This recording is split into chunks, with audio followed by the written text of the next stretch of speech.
and interior texture paint.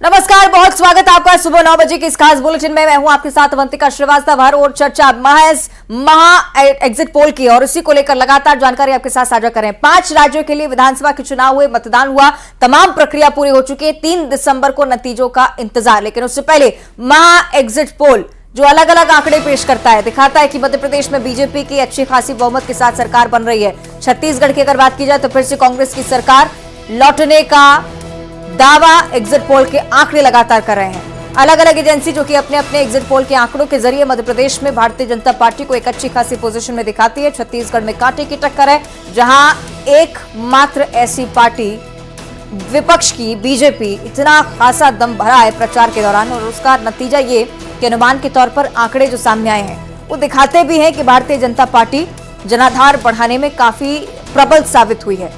अच्छी खासी टक्कर देने के लिए पूरी सशक्तिकरण के साथ उतरी ये पार्टी, अंदरूनी मनमुटाव मिटाए और उसके बाद प्रदेश सरकार पर जो हमले किए, आने वाली समय में सरकार के साथ जो वादे किए हैं वहां की जनता से, वो अच्छा खासा असर दिखाने में कहीं ना कहीं कामयाब रहे हैं। आंकड़ों के जरिए छत्तीसगढ़ में अच्छी खासी टक्कर, लेकिन मध्य प्रदेश में अभी भी जो स्थिति है वो कई बार डालमडोल नजर आती है। अनुमान के तौर पर भी जो आंकड़े सामने आए हैं उसमें बहुत ज्यादा डिफरेंस अलग अलग एजेंसीज के आंकड़े स्पष्ट करते हैं। कुल सीटें 230 हैं। एक्सिस माई इंडिया का एग्जिट पोल जो बताता है कि भारतीय जनता पार्टी मध्य प्रदेश में 140-162 सीटें लाने में कामयाब रह सकती है। कांग्रेस 68 से 90 सीटें पाएगी, अन्य के खाते में 0 से 3 सीटें आ सकती हैं। टुडेज चाणक्य के आंकड़े आपको बताएं। एग्जिट पोल ये बता रहे हैं कि बीजेपी 151 पर रहेगी, कांग्रेस 74 सीटें जीत सकती है, अदर्स के खाते में 5 सीटें आने का पूरा अनुमान है। एग्जिट पोल के आंकड़े अलग अलग अंतर पैदा करते हुए मेट्राइज का एग्जिट पोल ये कह रहा है कि 118 से 130 के बीच भारतीय जनता पार्टी रह सकती है, कांग्रेस 97 से 107 पर, अन्य के खाते में 2 सीटें लगभग आ सकती हैं। तो ये एग्जिट पोल जो कि स्पष्ट करते हैं कि मध्य प्रदेश में भारतीय जनता पार्टी की सरकार बनने वाली है, लेकिन उससे पहले मतदान के ठीक बाद के जो आंकड़े अनुमान के तौर पर कांग्रेस के बड़े नेताओं की तरफ से स्पष्ट किए जा रहे थे, उस पर अभी भी अड़े हुए हैं कांग्रेस के नेता, अनुमान को झूठा साबित कर रहे हैं और सीधे कह रहे हैं कि 135 से 155 पर सीटें पहुंचेंगी कांग्रेस पार्टी की। इसका पूरा भरोसा उनको है। और मध्य प्रदेश के लिहाज से जब आप बात करते हैं तो बहुत ज्यादा दिलचस्प ये चुनाव इसलिए भी क्योंकि आंकड़े 2018 के जरूर हैं, लेकिन 2003 जैसी बहुमत भारतीय जनता पार्टी को मिलती हुई अनुमान के तौर पर आंकड़ों में नजर आती है। कई सारी चीजें जो हो सकता है कि फैक्टर मानी जाती रही हो, चूंकि प्रधानमंत्री का पहुंचना भी हुआ है मध्य प्रदेश में, अलग अलग राष्ट्रीय अधिकारी भी लगातार जुटे हुए थे, और अलग अलग आंकड़े जो आपको हम ग्राफिक्स के जरिए बहुत अच्छे से डिस्प्ले के जरिए समझा देते हैं। महा एग्जिट पोल मध्य प्रदेश में एक्सिस माई इंडिया के आंकड़े क्या कह रहे हैं। भारतीय जनता पार्टी 140 से 162 सीटें पा सकती है, कांग्रेस की अगर बात करते तो 68 से 90 सीटें उनके खाते में आ सकती है, अन्य को 0 से 3 सीटें मिल सकती है। एक्सिस माई इंडिया के ये आंकड़े जो स्पष्ट करते हैं कि भारतीय जनता पार्टी 162 अपर एज तक सीटें ला सकती है, यानी कि बहुत अच्छी पार्टी पोजीशन में है। और 2018 के जो आंकड़े थे वो भी निश्चित तौर पर कहीं ना कहीं रिपीट होने की पूरी संभावना। टुडेज चाणक्य उनका एग्जिट पोल क्या कह रहा है, ये भी आंकड़ों के जरिए हम आपको दिखाएंगे। टुडेज चाणक्य के अकॉर्डिंग भारतीय जनता पार्टी 151 सीटें पा सकती है, कांग्रेस 74 पर अटकी रह सकती है, अन्य के खाते में 5 सीटें जा सकती हैं। ये अलग अलग आंकड़े जो ये स्पष्ट कर रहे हैं कि भारतीय जनता पार्टी की सरकार बनना बहुत प्रबल तरीके से पूरा माना जा रहा है। लेकिन दूसरी तरफ कांग्रेस के अपने अपने आंकड़े और अपना विश्लेषण ये स्पष्ट करता है कि कांग्रेस के नेताओं के जो दावे हैं वो बहुत ज्यादा सशक्त होकर सामने आते हैं। अगली एग्जिट पोल के आंकड़ों के पास आपको ले चलेंगे मेट्राइज, जो कि लगातार ये कह रहे हैं कि भारतीय जनता पार्टी 118 से 130 सीटें ही ला पाएगी इस बार चुनाव में। कांग्रेस की सीटों की अगर बात की जाए तो 97 से 107 सीटें कांग्रेस के खाते में जाएंगी, अन्य के खाते में 0 से 2 सीटें आ सकती हैं। ये आंकड़ा जिसमें भी एक बड़ा डिफरेंस आपको देखने को मिलेगा अलग अलग पोल्स के जरिए, और ये एक साथ तमाम एजेंसी के आंकड़े एक साथ हम आपको दिखा देते हैं। बड़ी बात यह है कि महा एग्जिट पोल क्या कह रहा है। महा एग्जिट पोल की जब आप बात करते हैं तो भारतीय जनता पार्टी 127 सीटों पर, कांग्रेस 100 सीटें ला सकती है, अन्य के खाते में 3 सीटें जरूर जाएंगी।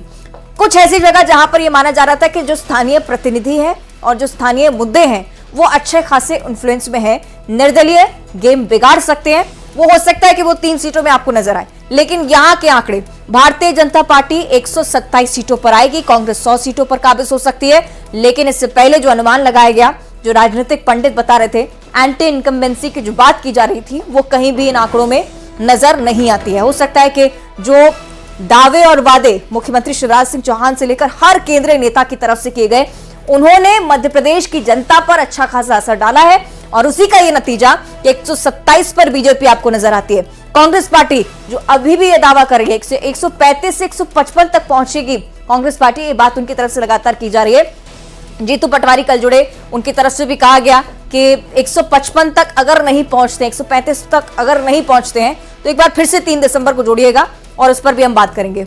बड़ी बात यह है कि अभी भी दावा दिग्विजय सिंह की तरफ से भी है कि जो आंकड़े हैं वो झूठ साबित होंगे, क्योंकि कांग्रेस की एक प्रबल दावेदारी नजर आई है, पार्टी पर भरोसा जनता को है और एंटी इनकम्बेंसी, जिस बात का जिक्र लगातार एग्जिट पोल के जरिए भी आपको नजर नहीं आएगा, लेकिन कांग्रेस के दावों में जरूर ये दिखाई पड़ता है। एक बार फिर से एक अच्छी तस्वीर आपके सामने, जिसमें आपको ये स्पष्ट करके हम दिखा देते हैं कि कौन सी पार्टी कहां किस पोजीशन पर खड़ी हुई नजर आती है। भारतीय जनता पार्टी माई एक्सेस माई इंडिया का ये आंकड़ा, जिसमें निमाड़ 18 सीटें, भारतीय जनता पार्टी 12 सीटों पर प्रबल और आगे बढ़त बनाती हुई, कांग्रेस यहां से महज 6 सीटें ले पाएगी। बड़ी बात है कि राहुल गांधी, प्रियंका गांधी तमाम नेताओं के दौरे करने के बावजूद यहां पे महज 6 सीटें कांग्रेस के खाते में नजर आती हैं, जबकि अन्य के खाते में एक भी सीट आपको नजर नहीं आएगी। और निमाड़ पर फोकस बहुत शुरुआत से भारतीय जनता पार्टी का रहा भी है, स्थानीय मुद्दों को लेकर बहुत प्रबलता के साथ आ गया है। अगला आंकड़ा आपको दिखाएंगे, जहां अलग अलग प्रमुख क्षेत्रों की बात हम कर रहे हैं, जहां पर अच्छा खासा फोकस बढ़ता गया। निमाड़ का ही आंकड़ा 18 सीटें, 12 बीजेपी के नाम, 6 कांग्रेस को मिलेंगी, अन्य के खाते में 0 सीटें आने का पूरा अनुमान है। निमाड़ की जनता क्या चाहती थी, ये भारतीय जनता पार्टी ने हो सकता है कि बहुत अच्छे से समझा हो। पहले की स्थिति को कहीं ना कहीं रिपीट करने की कोशिश भारतीय जनता पार्टी लगातार करती आई। भोपाल की अगर आप बात करें, अलग अलग विधानसभा क्षेत्र 20 सीटें आती, विश्वास सारंग जहां पर थे, रामेश्वर शर्मा थे, बहुत दम भरा है और उसका असर भारतीय जनता पार्टी को 12 सीटें मिलती हुई यहां पर नजर आई है। कांग्रेस के खाते में 8 जा सकती है, आरोप मसूद जैसे जो तमाम बड़े नेता है वहां पर शामिल हो सकते हैं इसके पीछे। अन्य के खाते में 0 सीटें, सीधी टक्कर कांग्रेस और बीजेपी के बीच आपको नजर आएगी। अगला आंकड़ा अगले क्षेत्र का हम आपको बताएंगे, एग्जिट पोल के आंकड़े जो निश्चित तौर पर मध्य प्रदेश और अलग अलग विधानसभा क्षेत्रों को लेकर बहुत खास तस्वीर पेश कर रहे हैं। न सिर्फ 2003 के आंकड़े याद दिलाते हैं, बल्कि 2018 की सिचुएशन, जिसमें बहुमत तो भारतीय जनता पार्टी को मिल रही है। बीजेपी 18 सीटें बुंदेलखंड में पाएगी, ये बड़ा दावा एग्जिट पोल के आंकड़े एक्सिस माई इंडिया के कर रहे हैं। कांग्रेस पार्टी के खाते में 8 सीटें महज आने वाली हैं। बड़ी बात यह है कि भारतीय जनता पार्टी अभी भी एक ऐसी पोजीशन में बुंदेलखंड में, जहां कांग्रेस की तरफ से बदलाव के सुर उठे, बदलाव को लेकर एक नई ऊर्जा के साथ पार्टी ने यहां पर प्रचार किया, लेकिन इसके बावजूद इसका कोई खास असर नहीं है। भारतीय जनता पार्टी का जो जनाधार बहुत मजबूत पेश होता आया है, वो इस बार आंकड़ों के जरिए भी कहीं ना कहीं नजर आता है। कांग्रेस पार्टी तमाम दम लगाने के बाद भी, केंद्रीय नेताओं को उतारने के बाद भी महज 8 सीटों पर बुंदेलखंड में सिमटी हुई, शायद स्थानीय मुद्दों पर इतना ध्यान नहीं दिया। उसके बाद अलग अलग क्षेत्र, जहां बघेलखंड की बात कर लेते हैं, 30 सीटें हैं, बीजेपी यहां पर भी बढ़त लेती हुई 18 सीटें अनुमान के तौर पर भारतीय जनता पार्टी को बघेलखंड में मिलने वाली हैं। 11 सीटें कांग्रेस के नाम होंगी। इसके पीछे क्या वजह है, इस पर बहुत लंबा विश्लेषण करना होगा, क्योंकि बघेलखंड एक ऐसा इलाका था जहां पर हर दिग्गज उतरा, तमाम दावे किए और उसके बाद अभी भी अगर यह स्थिति बनती है तो चिंतन की बहुत ज्यादा जरूरत है। ग्वालियर चंबल अंचल मध्य प्रदेश का सबसे महत्वपूर्ण इलाका, भारतीय जनता पार्टी नरेंद्र सिंह तोमर से लेकर तमाम दिग्गजों को यहां पर उतारती हुई नजर आई। ज्योतिरादित्य सिंधिया का फैक्टर भी यहां पर रहा और इसीलिए आप ये मानेंगे कांग्रेस की तरफ से सीट लगातार इजाफे की जो थी, 14 पर अटकी हुई कांग्रेस, लेकिन भारतीय जनता पार्टी यहां पर भी शायद अच्छा फैक्टर बिठाने में कामयाब रही। 19 सीटें अनुमान के तौर पर भारतीय जनता पार्टी के हिस्से में यहां आती हुई आपको नजर आएंगी। यानी कि खाते में 0 सीटें रही। एक बार फिर से महाकौशल की ओर नजर, जहां 47 सीटों को लेकर यह आंकड़ा एक्सिस माई इंडिया का, 32 पर बीजेपी काबिज रहने वाली है। कांग्रेस को 15 सीटें यहां पर मिल पाएंगी। अन्य के खाते में 0 आने वाला है, यानी कि कोई भी सीट किसी भी निर्दलीय अन्य पार्टी के खाते में नहीं पहुंचेंगी। महाकौशल का भी वो क्षेत्र हम आपको याद दिलाएं जहां पर अमित शाह के दौरे हुए हैं, प्रधानमंत्री के मोदी के दौरे हुए हैं और उसके बाद यह आंकड़ा आपके सामने आता है, तो आप समझ सकते हैं कि बीजेपी अपने आधार को स्पष्ट बहुमत के साथ आगे रखने में कामयाब होती है। महाकौशल की 47 सीटें, 32 बीजेपी के खाते में, 15 कांग्रेस के खाते में। निर्दलीय या किसी अन्य पार्टी को एक भी सीट महाकौशल में मिलती हुई नजर नहीं आएगी। महाकौशल जहां पर स्थानीय मुद्दे बीजेपी के पक्ष में नजर आए, क्योंकि बीजेपी के तमाम बड़े नेता मंच से इस बात का दावा वादा दोनों कर रहे थे कि जैसे ही सरकार बनती है महाकौशल के विकास के लिए काम करेंगे और महाकौशल के जो स्थानीय मुद्दे हैं, जो स्थानीय जनता चाहती है, उसे लेकर जरूर वादे दावे करते हुए नजर आई है।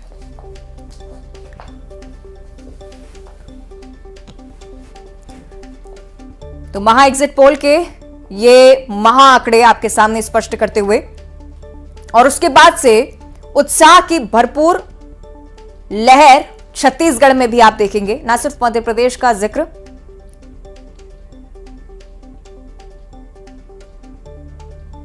तो एग्जिट पोल के आंकड़े लगातार हम आपके साथ साझा कर रहे हैं। मध्य प्रदेश पर जब फोकस कर रहे हैं तो आप ये देखेंगे ज्यादा डिफरेंट सीटों में तो नहीं है, लेकिन स्पष्ट बहुमत भारतीय जनता पार्टी की जरूर स्पष्ट की जाती है।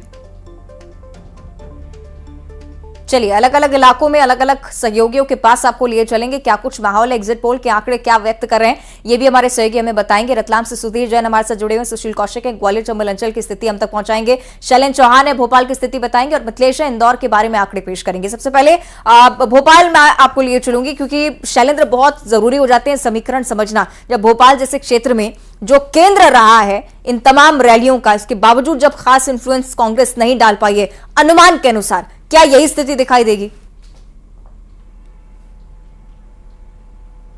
देखिए, भोपाल में ठंड तो कड़ाके की पड़ रही, लेकिन सियासी पारा चढ़ा हुआ है। कल जैसे ही एग्जिट पोल आए उसके बाद से जब भाजपा के नेताओं में थोड़ी सी खुशी की लहर दिखाई दी, कांग्रेस थोड़ी निराश दिखी, लेकिन अभी भी एग्जिट पोल नतीजे नहीं है। तो यहां अभी भी दोनों तरफ से दावा किया जा रहा है। भाजपा थोड़ी सी उत्साह में है एग्जिट पोल के बाद। सीएम शिवराज सिंह चौहान का भी बयान आया, आपने देखा होगा कि कांटे की टक्कर नहीं है, जबकि जो लाडली बेना ने उन्होंने वो कांटा भी निकाल दिया है। उसी तरह देखा जाए तो प्रदेश अध्यक्ष वीडी शर्मा भी लगातार दावा कर रहे हैं, फुल कॉन्फिडेंस का 150 प्लस आ रही। लेकिन अगर कांग्रेस की बात करें तो ऐसी ही स्थिति कांग्रेस की भी है, वो पूरे विश्वास के साथ कह रहे हैं कि हम सरकार में आ रहे हैं और सारे एग्जिट पोल धराशायी हो जाएंगे। तो अभी जो स्थिति है भोपाल की, मध्य भारत की जो मध्य क्षेत्र है, यहां पर अगर देखा जाए एग्जिट पोल में जो बताया गया है, तो निश्चित ही क्योंकि ये भाजपा का गढ़ माना जाता है और यहां पर भाजपा एक बार फिर लीड करती हुई दिखाई दे रही। भाजपा को लगभग ऐसा माना जा रहा है कि करीब 18 से 20 सीट इस पूरे क्षेत्र में आ सकती है, और इसी जीत के भरोसे, इसी एग्जिट पोल के भरोसे भाजपा इस कॉन्फिडेंस में है कि हम एक बार फिर अच्छी लीड लेंगे यहाँ से। दिग्गजों की बातों में नजर गया। चलिए, माफ कीजिएगा, आपको रोक रही हूं, रतलाम जाना पड़ रहा है क्योंकि सुधीर जैन जहां मौजूद है वहां पर बहुत बड़ी संख्या में लोग नजर आ रहे हैं। लोगों का रिएक्शन बहुत जरूरी हो जाता है एग्जिट पोल पर। Sudhir, over to you.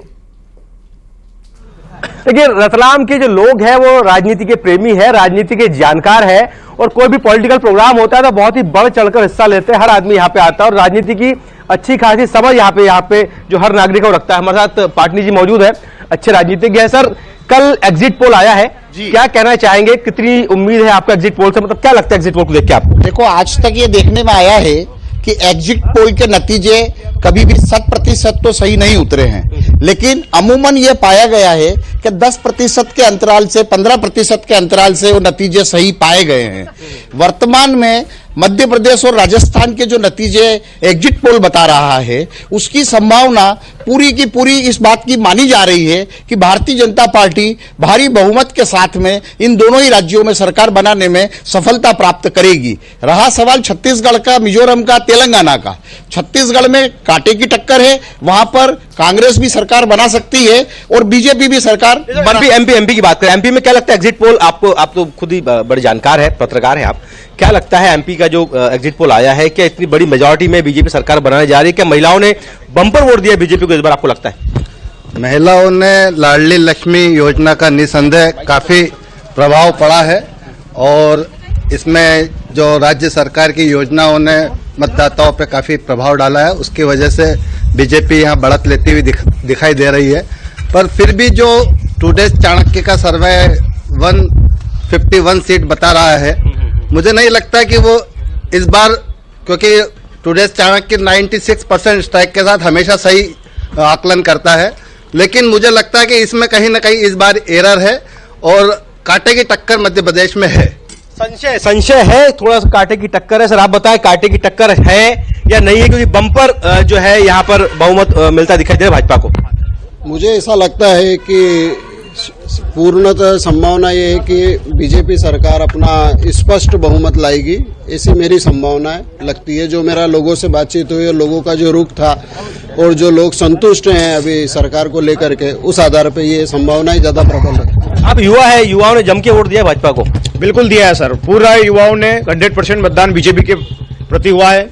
जो अभी जो वर्तमान में जो काम हुए हैं उनको देखते हुए हम सब लोगों ने बीजेपी को वोट दिया है। देखिए युवा खुद कह रहे हैं, लोग खुद कह रहे हैं कि बीजेपी को वोट दिया है, क्योंकि 3 तारीख को ही पूरा फाइनल रिजल्ट आ पाएगा। उसके बाद कह पाना होगा कि आखिर जो एग्जिट पोल का जो नतीजे है वो कितने सही है, कितने सटीक है। लेकिन उसके मन को टटोलना भी बहुत मुश्किल हो जाता है, क्योंकि बहुत मिला हुआ रिएक्शन सामने आता है। बने रहेगा आप सुधीर हमारे साथ। ग्वालियर चंबल अंचल ये चलेंगे, सुशील हमें रिपोर्ट करे। सुशील, आसपास लोगों तो उनसे भी बात करिएगा और ये भी पूछने की कोशिश करिएगा कि क्या नरेंद्र सिंह तोमर की मौजूदगी सिंधिया फैक्टर पर भारी पड़ी है? बिल्कुल सही बात है। देखिए, माना जाता है कि ग्वालियर चंबल अंचल में जिसे बढ़त मिलती है, मध्य प्रदेश में सत्ता उसी की आ जाती है। यानी ग्वालियर चंबल अंचल को मध्य प्रदेश की सत्ता की चाबी कहा जाता है। और इस बार जो एग्जिट पोल आए हैं उसमें बीजेपी के लिए खुशी की लहर है कि ग्वालियर चंबल अंचल में बीजेपी की सीटें पिछले जो सीटें थी 7 2018 में, उसके मुकाबले बढ़कर करीब 19 के आसपास बताई जा रही है एग्जिट पोल में। तो माना जा रहा है कि अगर एग्जिट पोल अगर लगभग सही होते हैं तो मध्य प्रदेश में जो स्थिति बन रही है एग्जिट पोल के मुताबिक, उसके मुताबिक भारतीय जनता पार्टी के चेहरे पर मुस्कान खिल सकती है। हमारे साथ तमाम लोग हैं, जो वरिष्ठ लोग हैं, इस इलाके के लोग हैं और हाई प्रोफाइल सीट के इलाके के लोग हैं। ये ऊर्जा मंत्री प्रद्युम्न सिंह तोमर, सुनील शर्मा की, इनसे बात करते। सर, जो एग्जिट पोल आया है, क्या लगता है आपको, कितना क्या सटीक है या क्या है उसमें? देखिए, आमतौर पे एग्जिट पोल के बारे में जो धारणा है वो ये है कि वो लगभग आसपास रहते हैं, उनकी एक्यूरेसी लगभग 90%, 80 से लेकर 90% के बीच में रहती है। तो उस आधार पर अगर देखें तो पिछली बार भी जो न्यूज 18 ने सर्वे किया था कर्नाटक को लेके, वो भी सटीक साबित हुआ, आज तक का भी सटीक साबित हुआ। इसलिए मैं ये बात कह सकता हूं दावे के साथ कि एग्जिट पोल जो बात रख रहे हैं अपनी, वो लगभग जनता के विचार ही है और जनता की भावना के अनुरूप ये परिणाम आने वाले हैं। और भी वरिष्ठ लोग हैं। भाई साहब, आपको क्या लगता है कि अगर एग्जिट पोल ये लगभग सही अगर है और तब्दील अगर इस तरह होते हैं कि बीजेपी सरकार बनती है, तो क्या लगता है कि क्या वजह है कि जिसकी वजह से ये सरकार को वापसी जो है मौका मिल रहा है? एग्जिट पोल की वजह मेन कारण ये है लाडली बहना। जो लाडली बहनाओं के लिए इन्होंने बीजेपी वालों ने सहूलियत दी है और जनता किसानों को जो सहूलियत दी है, उसकी वजह से बीजेपी के लिए भरपूर सहयोग जनता ने दिया है। और महाराज सिंधिया वंशज के ज्योतिरादित्य ने पूरी तरह से सपोर्ट किया है और वो कांग्रेस छोड़ के जब बीजेपी में आए तो बीजेपी वाले को ताकत डबल मिल गई है। ताकत डबल मिली है सिंधिया के आने के बाद। सर, नरेंद्र सिंह तोमर की सीट भी बड़ी तगड़ी सीट रही है, क्या लगता है उस इलाके में आपको? पूरे लठ चलवाए, सब कैप्चरिंग कर ली पूरी, तोमरों ने सब इकट्ठे कर लिए और कुछ नहीं कराए। बगल में देखिए, कहीं शिकवे शिकायत भी है, निश्चित तौर पर चुनाव के वक्त होते हैं। भाई साहब, क्या स्थिति है, लगता है आपको? नरेंद्र सिंह तोमर भी हाई प्रोफाइल सीट से यहाँ थे। नरेंद्र सिंह तोमर हाई प्रोफाइल से हैं, उन्होंने अपने क्षेत्र में इतना काम किया है कि जनता ने उनको बहुत सराहा है। इसी कारण वो चुनाव जीतने की स्थिति में है। कहने के तो लोग कुछ भी कह रहे हैं, लेकिन सत्यता जो है उसके साथ में पुलिस भी रही है, प्रशासन भी रहा है। ये सारी बातें मानने को तैयार नहीं है। हम लोग जो है वो जीतने की स्थिति में है। भाई साहब, युवाओं का वोट भी इस बार लगता है कि जो प्रभावी रहेगा। युवाओं का वोट तो प्रभावी हमेशा ही निर्णायक होता है। युवा जो है आज का आगे आने वाले भारत का भविष्य होता है। ग्वालियर चंबल तो ग्वालियर चंबल संभाग में बीजेपी गेन कर रही है, जिस हिसाब से सर्वे आ रहे हैं। तो बीजेपी कहीं ना कहीं 10 से 12 सीटों पे पिछली बार के चुनाव के मुकाबले में इस बार बहुत अच्छा गेन कर रही है। और इस ग्वालियर चंबल संभाग ही मध्य प्रदेश की जो है राजनीति में बहुत बड़ा योगदान देता है और सरकार बनाने में बहुत बड़ा योगदान ग्वालियर चंबल संभाग का हमेशा से रहा है। तो इस समय बीजेपी गेन कर रही है। तो निश्चित तौर पर देखिए, ग्वालियर चंबल अंचल में लोगों का मानना है कि यहाँ बढ़त मिलने का मतलब होता है कि मध्य प्रदेश में सत्ता पर काबिज होना, यानी बिल्कुल, और मुझे बीजेपी को लगता है अगर यहाँ कि से यही धारणा जो जिसे लेकर रहवासियों की तरफ से भी कहा जा रहा है कि स्थानीय स्तर पर भी बहुत अच्छा काम हुआ है। एक बार फिर से इससे पहले हम इंदौर लिए चलेंगे आपको, जहां मिथिलेश हमारे सहयोगी जुड़े हुए हैं। आप मिथिलेश जरा बताइएगा कि इंदौर की जनता क्या कह रही है और खासतौर पर जनप्रतिनिधियों की क्या प्रतिक्रिया है, क्योंकि कल तो कैलाश विजयवर्गीय दिल्ली भी कूच करे थे। क्या कुछ जानकारी अभी तक? देखिए, अगर जनप्रतिनिधियों की बात की जाए तो कैलाश विजयवर्गीय ने कहा है कि वो भारी बहुमत साथ में सरकार बनाने जा रहे हैं, और दूसरी तरफ जीतू पटवारी हैं, वो भी दावा कर रहे हैं कि 137 सीट के साथ कांग्रेस सरकार बनाने जा रही है। ये जो भी सर्वे के रुझान आए हैं प्राथमिक, ये सब कुछ धराशायी रह जाएंगे 3 तारीख के दिन। फिलहाल इस वक्त इंदौर की जो जनता है उनसे हम बात करते हैं, उनसे जानने का प्रयास करेंगे कि एग्जिट पोल आ चुका उसको लेकर वो क्या सोचते हैं। सर, एग्जिट पोल आ चुका है और एग्जिट पोल को लेकर आप क्या कहेंगे? एग्जिट पोल जो आया है वो मैं समझता हूँ बहुत ही डाइसी है थोड़ा सा। कहीं एक बता रहा है कि गवर्नमेंट बीजेपी की है, एक बता रहा है कांग्रेस की है, कोई बता रहा है 50-50। तो मैं समझता हूँ 3 तारीख तक इंतजार करना चाहिए।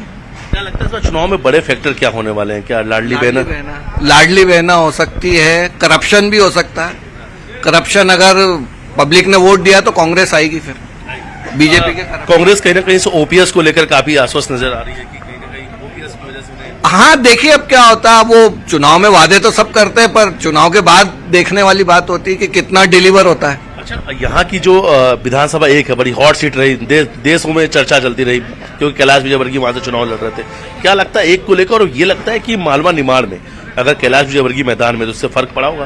कैलाश विजयवर्गीय जी जीतेंगे, बिल्कुल बड़े नेता है, लेकिन मार्जिन वैसा नहीं रहेगा जो बोल रहे हैं कि लाखों से जीतेंगे। 5-10 हजार से जीत जाए तो अच्छी बात है। मेरी शुभकामनाएं उनको। क्या लगता है सर कि मालवा निमाड़ में क्या रहने वाला रिजल्ट? मालवा निमाड़ में बीजेपी आएगी पूरी तरह से, और संभावना भी है उनकी पूरी, क्योंकि उन्होंने काम भी बहुत किए हुए हैं। हमें लगता भी ऐसा है कि आना भी चाहिए उसको। एग्जिट पोल के सर्वे को लेकर क्या कहें? एग्जिट पोल तो खुद ही आपस में ही उनका एका नहीं है, कोई कुछ बोलता है, कोई कुछ बोलता है। इतना डिफरेंसेस है कि किसी को कुछ समझ में नहीं। अच्छा, तो ऐसा है कि कंफ्यूजन कुछ और बढ़ गया है? हाँ, बहुत ही कंफ्यूजन है, क्योंकि डिफरेंस ही इतने हैं एग्जिट पोल में। 6 के 6 एग्जिट पोल वाले अलग अलग डिफरेंस दे रहे हैं, ऊपर नीचे 70-80% का डिफरेंस। तो वो तो इस हिसाब से तो नहीं लगता कि क्या है, वो तो 3 तारीख को ही पता लगेगा क्या होगा। बीजेपी जो है, बीजेपी का कहना है कि जो हमने कहा था वो आंकड़े नजर आ रहे हैं। कांग्रेस भी बड़ी कॉन्फिडेंस में नजर आ रही है, कह रही सरकार बनाने जा रहे हैं। आप कमलनाथ जी तो बोल ही रहे हैं पूरी तरह से कि आप इनके एग्जिट पोल के इसमें मत जाइए, हम आ ही रहे हैं पूरी तरह। तो वो तो 3 तारीख बताएगी सर। 3 तारीख इंतजार? हाँ, बिल्कुल बिल्कुल। सर, क्या लग रहा है? चलिए कुछ और लोगों से बात करेंगे। Sir, Malwa Nimar exit poll क्या कहेंगे आप? देखिए, एग्जिट पोल जो आया है वो तो आप सब लोगों को मालूम ही है, लेकिन इसमें मेन फैक्टर जो है महिला ही रही है। लेडीज के कारण से जो है इतना अच्छा सपोर्ट मिला है बीजेपी को, जो एग्जिट पोल के आंकड़े आए हैं।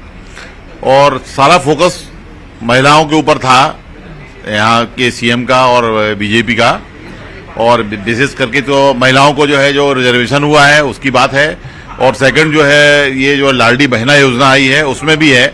लोगों का कहना है कि 50% महिलाओं को ही फायदा मिल रहा है, क्योंकि बाकी लोगों को और भी फायदा मिल रहा था, लेकिन ये बात सही है। लेकिन फिर भी महिलाओं को ये विश्वास जगाया है कि आगे उनको और फायदे होते रहेंगे और उनको मिलेगा बीजेपी से, इसलिए उन्होंने काफी संख्या में वोट किया है। कई कॉन्स्टिट्यूएंसी में ज्यादा महिलाओं की वोटिंग हुई है, इसलिए इस फैक्टर का फायदा उनको मिला है। कहीं ना कहीं कंफ्यूजन जनता के मन में भी कुछ लोग स्पष्ट भी नजर आते हैं। हालांकि अलग अलग क्षेत्रों को लेकर बहुत जरूरी होगा कि इंतजार 3 दिसंबर का ही करना हो। बहुत शुक्रिया आपका मिथिलेश, जुड़ने के लिए। शैलेंद्र, आपका भी बहुत बहुत धन्यवाद। आप सभी बने रहिएगा हमारे साथ। फिलहाल बहुत शुक्रिया जानकारी साझा करने के लिए। और दूसरी तरफ बहुत जरूरी ये भी होता है कि आप उन प्रतिनिधियों की रिएक्शन समझें जिनके क्षेत्रों की बात हम लगातार कर रहे हैं। आपको एक बार फिर से हम दिखा देते हैं कि अलग अलग प्रतिनिधि, अलग अलग नेता क्या कुछ कह रहे हैं। सबसे पहले मुख्यमंत्री शिवराज सिंह चौहान की बात। स्नेह अद्भुत और अभूतपूर्व चुनाव के कैंपेन के दौरान भी मिला। कई जगह तो पुरुषों से ज्यादा महिलाओं की भीड़ सभा में होती थी। हाँ, मेरे भांजे भांजी भी बड़ी सभा संख्या में होते थे। और मैंने कहा था कि कोई कांटे की टक्कर नहीं है, लाडली बहनों ने सारे कांटे निकाल दिए। अभी भी जब मैं कहीं से भी निकलता हूं तो बहनें दौड़ के आती है और कहती है कि अपन जीत रहे हैं। वो बीजेपी की जीत में अपनी जीत देख रही कि प्रधानमंत्री जी के प्रति स्नेह और प्रेम, उनका नेतृत्व, श्री अमित शाह जी की रणनीति, नड्डा जी की अध्यक्षता, कार्यकर्ताओं का अनथक परिश्रम और प्रदेश की सरकार की जो योजनाएं थी, केंद्र और प्रदेश की डबल इंजन की सरकार, और यहां जो विकास हुआ है वो निश्चित तौर पर भारतीय जनता पार्टी को भारी विजय दिलवाएगा। मुझे कभी संदेह नहीं रहा, क्योंकि जनता में जाते थे तो स्पष्ट लगता था कि हम जीतेंगे ही, और हम जीत रहे हैं। मैं ये बात पहले दिन से कहता रहा हूं कि मैं 2003 की तरह मध्य प्रदेश में परिवर्तन देख रहा हूं। उस समय हम विपक्ष में थे, अभी हम सत्ता में हैं, और उसके 3 ही कारण आज प्रधानमंत्री ने वो 4 स्तंभ कहे। मैं पहले दिन से कहता था कि गरीब कल्याण का संकल्प, महिला सशक्तिकरण का संकल्प, हमारे बच्चों की जिंदगी हमसे बेहतर हो, और चौथा किसान का सम्मान और उसकी उपज की उसको सही कीमत। ये राज्य सरकार और केंद्र सरकार ने मिलकर जो किया है, इसके सामने कोई दूसरी चीजें नहीं है। हमने विकास भी किया है, लेकिन विरासत के साथ किया है। रामलाला सरकार के चरण को डकारती रही, भले कितना ही छद्म रास्ता अपनाए, लेकिन देश की जनता जानती है। और इसलिए मैं चीज़ों को देख रहा था, क्योंकि मैं उस वर्ग से आता हूँ, और इसलिए झूठ नहीं चला। और मैं मानता हूँ तो हमें 3 दिसंबर का इंतजार करना चाहिए, लेकिन ये अनुकूलता हमको गौरवान्वित करती है। वैसे एग्जिट पोल में भाजपा को पूर्ण बहुमत दिखाई गई है, तो क्या आप मुख्यमंत्री के दावेदार रहेंगे? भारतीय जनता पार्टी में अटकलबाजियों से राजनीति नहीं होती, मैं अनेक बार कह चुका हूं। अलग अलग नेताओं की बात आपने सुनी। एग्जिट पोल को लेकर लगातार अपडेट आप तक पहुंचाते रहेंगे। एक छोटे से ब्रेक का वक्त है, फौरन हाजिर होते हैं।